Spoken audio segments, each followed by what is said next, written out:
다윗의 나라가 하나님께서 함께 하심으로 점점 강성하여져 갔습니다. 이스라엘 온 백성들의 마음이 하나가 되었을 뿐만이 아니라 이방의 나라들조차도 이 다윗의 명성을 듣고 두려워할 정도로 이 이스라엘의 나라가 강성해져 가게 되었습니다. 다윗은 이 나라가 강성해져 갈 때에 가장 먼저 하고자 한 것은 바로 하나님의 법궤를 다시 예루살렘으로 옮겨오는 일을 하고 싶었던 것입니다. 그는 첫 번째 시도에서 이 우사가 이 하나님의 법궤를 손으로 만짐으로 말미암아서 죽게 되었고, 그는 우사의 죽음을 보면서 너무나도 두렵고 놀라서 그 하나님의 법궤를 오벳에돔에 주고 이스라엘 예루살렘 성으로 그 하나님의 법궤를 옮겨오지 못하였습니다. 이제 다윗은요, 두 번째 시도에서는 철저하게 하나님의 말씀대로 그 언약궤를 옮겨오기를 원하였던 것입니다. 오늘 말씀 13절에서 15절을 보게 되면 이전에는 첫 번째 시도에서는 이 소가 끄는 수레에다가 하나님의 법궤를 옮겨 실어 왔었습니다. 그러나 모세의 법에 따르면 이 하나님의 법궤를 옮길 때에는 반드시 정해진 그 레위인들이 이 하나님의 법궤를 꾀에다가 이 채를 꿰어서 법궤에 채를 꿰어서 반드시 어깨에 메고 나오도록 그렇게 하였던 것입니다. 그래서 레위인들을 정결하게 하고 그 말씀대로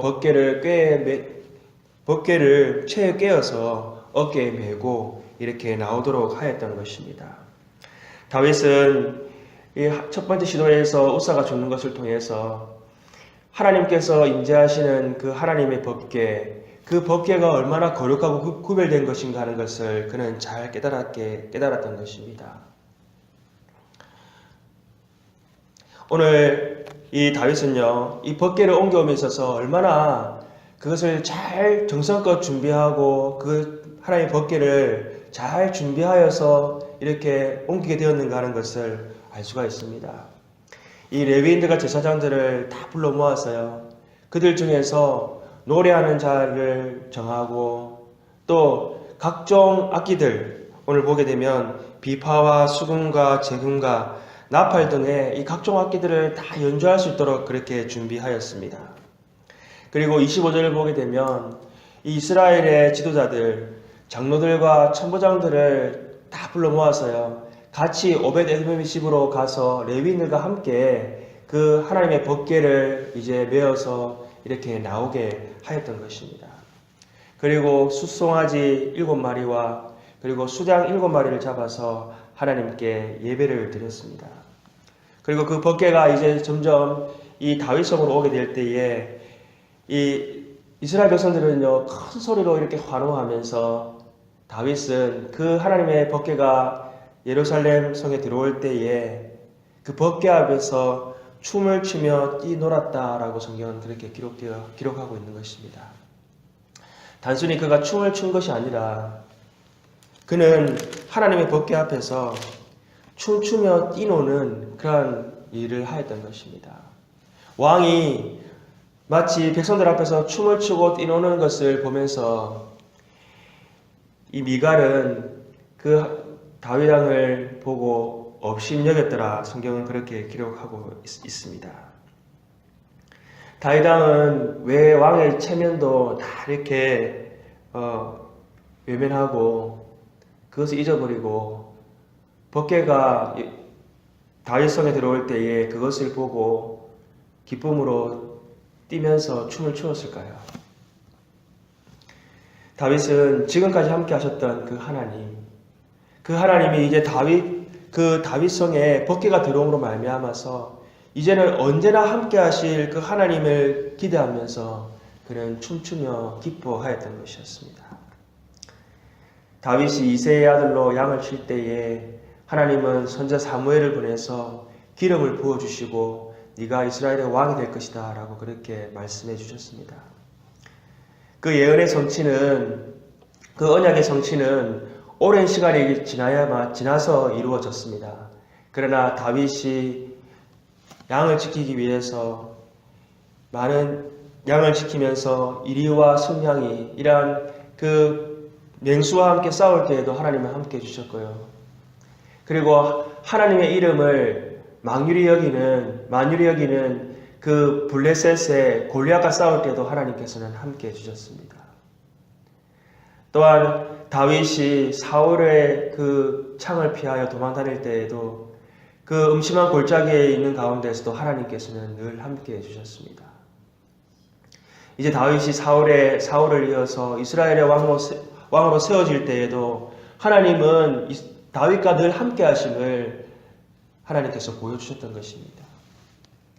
이제 지금까지 함께 하셨던 그 하나님께서 이제 언약궤와 함께 자기의 그 다윗성에 늘 함께 하실 것을 생각하니까 다윗은 자기 체면은 고사하고 그 법궤 앞에서 춤추고 뛰놀 수밖에 없었던 것이었습니다. 오늘 우리는 다윗이 이 언약궤를 정말 소중하게 여기고 또 그 언약궤 앞에서 춤추며 뛰놀았던 것을 우리가 보면서 우리는 하나님의 말씀을 어떻게 대하고 있는가 하는 것을 한번 생각해 보아야 될 줄로 압니다.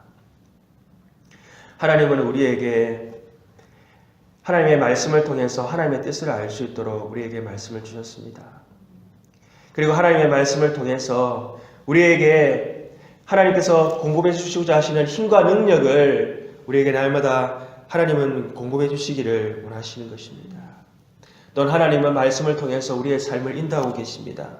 하나님은 우리에게 말씀을 통해서 하나님께서 살아 역사하시는 하나님이심을 우리에게 날마다 깨달아 알 수 있도록 우리에게 말씀을 주셨습니다.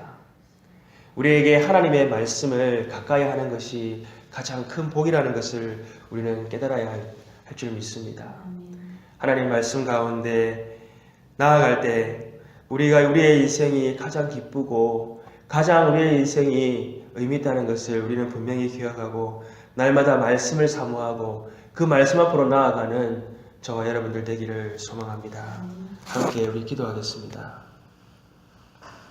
하나님 아버지, 오늘 하나님의 언약궤 앞에서 다윗이 춤추며 뛰놀았던 것처럼 생명의 말씀, 능력의 말씀 되신 하나님의 말씀 앞에 날마다 기쁨으로 나아가는 우리들 되게 하여 주시옵소서. 하나님 아버지, 말씀이 육신이 되어 이 땅에 오신 예수 그리스도를 날마다 말씀 가운데 만나게 하여 주옵시고, 또한 하나님 우리가 예수 그리스도의 장성한 분량에 이를 때까지 하나님 말씀을 먹고 자라나는 역사가 있게 하여 주옵소서. 또 하나님 우리 허락하신 그 하나님 사명, 빛과 소금의 직분을 감당하는 일을 날마다 하나님 우리가 말씀을 통하여 하나님 아버지 주여 우리가 하나님 감당할 수 있도록 역사하여 주옵소서. 오늘도 말씀 가운데 하나님 앞에 더 가까이 나아가기를 소망하는 우리 교회 되게 하여 주옵시고, 우리의 삶이 하나님 말씀 가운데 인도함 받을 수 있도록 역사하여 주시옵소서. 모든 것 감사하고 우리 주 예수님 이름으로 기도합니다. 아멘.